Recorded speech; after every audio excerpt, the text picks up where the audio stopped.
बांग्लादेश के army chief general वकारुज़्ज़मान ने कहा, बांग्लादेश के सेना प्रमुख का बड़ा बयान सामने आया है और पहली बार बांग्लादेश सेना प्रमुख ने यह कहा कि भारत के साथ हम रिश्ता सुधारना चाहते हैं। বাংলাদেশের সেনাপ্রধান ওয়াকারুজ্জামান মনে করেন দিল্লি এবং ঢাকার মধ্যে একটি দেওয়া নেয়ার সম্পর্ক রয়েছে। बांग्लादेश की आर्मी को भी इंडिया की इन्वेस्टमेंट चाहिए ही चाहिए। तो अब बांग्लादेश के सुर बदलने लगे हैं। बांग्लादेश के आर्मी चीफ ने ऐसे स्टेटमेंट दे दिए जहां पर यूनुस को कल रात को जरूर नींद नहीं आई होगी। किस तरह से आप सर देख रहे हैं कि सबसे पहले तो मुझे ये नजर आता है कि तो अभी शेख यूनुस साहब हैं, हाँ। इनको मजीद इनका जो तख्ता इक़्तिदार से इनको पलटा देंगे, हाँ, मजीद ये उसको लेके आएंगे, हाँ। जो इनके मफाद के लिए बेहतर होगा। वो that is the major factor है। फिर एक अलायंस है, देखें उन्होंने अपने जिस तरह एक छोटे से बच्चे को वालिदैन पालते हैं, हाँ। तो कल को वालिदैन के सामने उठ के खड़ा हो जाए तो वालिदैन बर्दाश्त करेंगे, हाँ। वो तो उसको देश निकाला देंगे, उसको घर से निकाल देंगे। तो अब इंडिया भी वही उनके साथ कर रहा है, उनको अपनी औकात पे ला रहा है। उन्होंने बोला कि देखिए साहब, भारत बहुत इंपॉर्टेंट नेबर है, हम उनके ऊपर बहुत ज्यादा डिपेंडेंट है इन मेनी वेज, और हम उनके साथ लड़ाई झगड़ा बिल्कुल भी नहीं चाहते, ना हम कर सकते हैं। छोड़कर जाने वाले भी वापसी की राहें ढूंढ रहे हैं। करेंगे, लास्ट टाइम रिजेक्ट कर दिया था कि नहीं मिलना यूनुस से। मोदी कभी भी नहीं उनसे मिलेगा, हाँ। और यूनुस साहब को घर ही जाना पड़ेगा। और वही बात के कबूतर उड़ाने से तोते उड़ने तक के जो कुछ भी हुआ है पाकिस्तान हार रहा है। एक उनकी मीडिया ऑर्गेनाइजेशन के साथ उन्होंने वहां पर ऐसा स्टेटमेंट दिया कि भाई उसके बांग्लादेश के आर्मी चीफ ने ऐसे स्टेटमेंट दे दिए जहां पर यूनुस को कल रात को जरूर नींद नहीं आई होगी। बांग्लादेश के आर्मी चीफ का एक इंटरव्यू था, एक उनकी मीडिया ऑर्गेनाइजेशन के साथ उन्होंने वहां पर ऐसा स्टेटमेंट दिया कि भाई उसके बाद बहुत हालत खराब हो जाएगी। सबसे पहले उन्होंने बोला कि साहब ये देश जो है इसको इलेक्शन चाहिए, और एक अच्छा इलेक्शन चाहिए, इसको कोई रिग्ड इलेक्शन नहीं चाहिए, फेयर इलेक्शन चाहिए, पीसफुल इलेक्शन चाहिए, फेस्टिव इलेक्शन चाहिए। और जो हमारा ये जो इंटरिम गवर्नमेंट अभी बैठी है यूनुस, उसका एक ही काम होना चाहिए, is how to do an election. तो यहाँ पर जो भी है यूनुस की पूरी जो एक नैरेटिव रहता है कि साहब हम रिफॉर्म करने के लिए आए हैं, हम ये करने के लिए आए हैं, वो पूरी तरह से आई थिंक आर्मी चीफ ने बोला है कि भैया वो सब आप अपने पास रखो, सबसे पहला काम आपका ये है कि आप जरा इलेक्शन पे ध्यान दो, किस तरह इस देश के अंदर इलेक्शन होगा और किस तरह ये देश आगे जाएगा, उसके ऊपर आपको ध्यान देना बड़ा जरूरी है। तो इसमें तो एक पहले झटका लगा। दूसरा झटका ये लगा कि बांग्लादेश के आर्मी चीफ ने बड़ा एक क्लियर वकारुज़्ज़मान ने एक बड़ा क्लियर सा स्टेटमेंट दिया। उन्होंने बोला कि देखिए साहब, भारत बहुत इंपॉर्टेंट नेबर है, हम उनके ऊपर बहुत ज्यादा डिपेंडेंट है इन मेनी वेज, और हम उनके साथ लड़ाई झगड़ा बिल्कुल भी नहीं चाहते, ना हम कर सकते हैं। उन्होंने ये बोला कि साहब जो भारत का इंटरेस्ट है in stability in this region. Economically इतना प्रेशराइज इस वक्त बांग्लादेश हो चुका है कि मुझे लगता है कि अगर मोदी साहब मोहम्मद यूनुस से मिलने का फैसला कर दे तो यूनुस साहब तो पैरों में बैठ जाएंगे, जो हालात हो गए हैं बांग्लादेश के। मोदी साहब फैसला मेरा ख्याल नहीं करेंगे, लास्ट टाइम रिजेक्ट कर दिया था कि नहीं मिलना यूनुस से। मोदी कभी भी नहीं उनसे मिलेगा, हाँ। और यूनुस साहब को घर ही जाना पड़ेगा। सच में रियली इसको, हाँ। उसकी क्योंकि वहाँ की जो स्टैब्लिशमेंट है, हाँ। उनको भी वो बंदा चाहिए जो इन्वेस्टमेंट लेके आए, हाँ। उनकी वजह से तो अभी जो यूनुस साहब हैं, जो उसने अपने डिसीजन लिए, जो फैसले किए, इस तरह तो जिस तरह ये अडानी साहब हैं या और लोग हैं, ये तो अपनी इन्वेस्टमेंट निकाल लें तो फिर बांग्लादेश में रह क्या गया? कुछ भी नहीं। बल्कि बांग्लादेश में हमारे पाकिस्तानी लोगों ने काफी इंडस्ट्री बनाई है वहाँ पे, हाँ। तो इस तरह तो बांग्लादेश में क्राइसिस फैलेगा, मजीद वहाँ पे तबाही का शिकार होगा। तो बांग्लादेश की आर्मी को भी इंडिया की इन्वेस्टमेंट चाहिए ही चाहिए।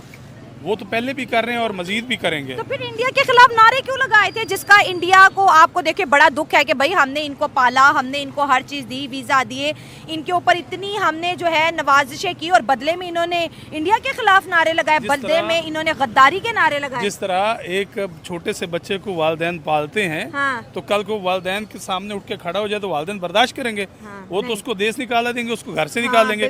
तो अब इंडिया भी वही उनके साथ कर रहा है, उनको अपनी औकात पे ला रहा है। और चाहिए इनको कि अब भी ये होश के नाखन लें, और इंडिया बांग्लादेश से इंडिया से नहीं बल्कि किसी कंट्री से भी ना पंगा लें, हाँ। क्योंकि अभी उनकी इतनी इकोनॉमी स्टेबल नहीं है कि वो अपने पाँव पे खड़े हो सकें, हाँ। तो आपको क्या लगता है कि ये जो एहतजाज है ये जल्दी रुक जाएंगे, या फिर अडानी साहब फिर कोई इनको मोहलत दे देंगे? नहीं, ये अडानी साहब जो है इनको अब मोहलत तब देंगे जब ये चले जाएंगे। उससे पहले इनकी अब चूंकि ऐसी वजह नहीं बन रही कि जिसकी वजह से वो टिक पाई यूनुस भाई। सर इंडिया इतना पावरफुल कैसे होगा इकोनॉमिकली, पॉलिटिकली, आप हर देखिए- फोरम पे उसकी बात चलती है। आप बांग्लादेश जैसे मुल्क की नाक की नकीरें निकलवा दुनिया की 5वीं बड़ी इकॉनमी इंडिया है। हाँ बिल्कुल इंडिया 5वीं बड़ी इकॉनमी है। एग्री, हाँ। और अब देखें लोग बाहर के जो कंट्री हैं वो इंडिया में आके इन्वेस्टमेंट कर रहे हैं, एग्री एग्री, हाँ। क्योंकि उन्होंने अपने जो लोगों को टैक्स फ्री, मतलब कुछ टैक्स में छूट दी हाँ, है, बिल्कुल। और अपना उनको बिजनेस का मौका दिया है कि आए आप इन्वेस्टमेंट करें, हम आपके लिए हर लिहाज से आपके साथ खड़े हैं। और वहाँ की इन्वेस्टमेंट, वहाँ पे लोग जाके इन्वेस्टमेंट कर रहे हैं और उनका मुल्क खुशहाल हो रहा है दिन ब दिन। अभी आपने देखा होगा एक दो दिन पहले इंडिया ने बयान दिया कि अगर पाकिस्तान हाँ, हमारे साथ दोस्ती रखता है। हमारे साथ दोस्ती रखे तो इनको IMF से कर्जा लेने की जरूरत ना पड़े। हाँ, बिल्कुल, तो इसका यही मतलब बोला ये था। कि वो हमें ही कह रहे हमें ही हैं। हालांकि आप देखिए पाकिस्तान वो मुल्क है जो कि कुछ साल पीछे चले जाएं तो ये कर्जा देने वालों की लिस्ट में था। जर्मनी, जापान को ये पाकिस्तान ने कर्जा दिया। हाँ। आज हम बाहर के मुल्कों से कर्जा ले रहे कोई हैं। भी बड़ा कंट्री है उसके मफाद के साथ या उसके अगेंस्ट जाएंगे तो वो वक्ती तौर पे आपको दबाने की कोशिश करेगा। उसके सबसे जो एक सॉलिड वेपन होता है उसके पास वो इकोनॉमिक होता है कि आप इकोनॉमिकली जो किसी को वीक कर लें या सेंक्शन लगा दें उस पर, ठीक है, उस पर पाबंदियाँ लगा दें, वो ट्रेड की सूरत में हो, कोई एड की सूरत में हो, किसी भी सूरत में हो, उसको फाइनेंशियली आप वीक कर दें तो फिर आप उससे अपने मुतालबे जो मनवा सकते हैं वापस अपने ट्रैक पे लेके आ सकते हैं। मतलब कि ये तो पूरी वर्ल्ड में है। जैसे ईरान पे बहुत सारी सेंक्शंस हैं, ठीक है, और पाकिस्तान पे हैं। अब पाकिस्तान ईरान से गैस नहीं ले सकता, अफ़गानिस्तान पे इतनी सेंक्शंस रही। क्या है कि जब भी आप किसी बड़े कंट्री के मफाद के अगेंस्ट जाएंगे तो इस तरह की प्रॉब्लम्स तो आएंगी। मतलब आप ये कह रहे हैं कि जो बांग्लादेश है वो इंडिया के खिलाफ गया तो उसको सामना, क्योंकि अडानी साहब ने तो उनको प्रॉपर बिजली देना बंद कर दिया कि पहला लोन दे, और उस लोन में से भी वो $150 मिलियन ही चुका पाए हैं। अब ये कि जो बांग्लादेशी थे वो इंडियंस के ज़्यादा करीब थे बनिस्बत के पाकिस्तानीज़ के, क्योंकि उनके लिए बॉर्डर भी ओपन था, बहुत सारी उनकी ट्रेडिंग भी थी, लोकल ट्रेडिंग भी। जैसे हम नहीं क्रॉस कर सकते इंडिया का बॉर्डर, हम जा नहीं सकते, हम इंडिया के साथ, लेकिन बांग्लादेशी जाते थे। बांग्लादेश के सेना प्रमुख जनरल वकार उज़्ज़मा ने देश में शांति और स्थिरता की अपील की है।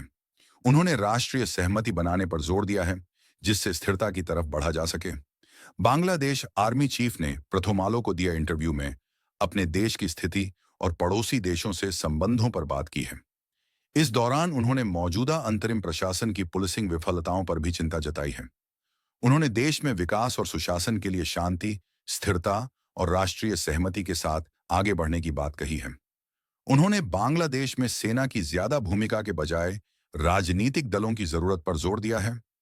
बांग्लादेश की राजनीतिक स्थिति पर बात करते हुए जनरल वकार ने प्रथोमालो से कहा, हम एक शांतिपूर्ण वातावरण चाहते हैं। बांग्लादेश की अर्थव्यवस्था और सामाजिक विकास के लिए शांति और स्थिरता महत्वपूर्ण है।